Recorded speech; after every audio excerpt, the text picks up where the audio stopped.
Бүген халыкара инвалидлар көне билгеләп үтелә. Республикада мөмкинлекләре чикле кешеләр 10 көнлеге дә дәвам итә. Башкалабыздагы Ярдәм фонды традицион хәйрия ашын уздырды. Анда 150дән артык кеше катнашты. Тулырак киләсе сюжетта.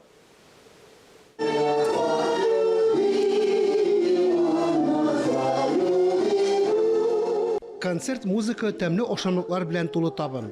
Әлеге хәйрия мәҗлесе инвалидларга күрешеп, орынлашу өчен бер сылтауда. Ярдәм фонды ел саен шундый хәйрия чарасын оештырып, инвалидларга бүләк ясый. Мондай чаралар бик мөһим һәм дә инде бик орынлы, чөнки биредә безнең ишетмәүче кешеләребез, күзләре күрүеннән мәхрүм кешеләребез, һәм дә инде аяк-куллары йөрмәүче кешеләребез дә күрешеп, бердәмләшеп, инде тормышның бәрәкәтен күрү, бер-берең белән аралашу, ниндидер яңалык белүгә бу бик кулай чара һәм дә бик орынлы дип саныйм. Хәйрия мәҗлесендә терәк хәрәкәт аппараты бозылган кешеләр, начар күрүчеләр, ишетмәүчеләр, церебраль паралич диагнозы куелган авырулар катнашты. Ә концертта сәләтле инвалидлар үзләре чыгыш ясадылар.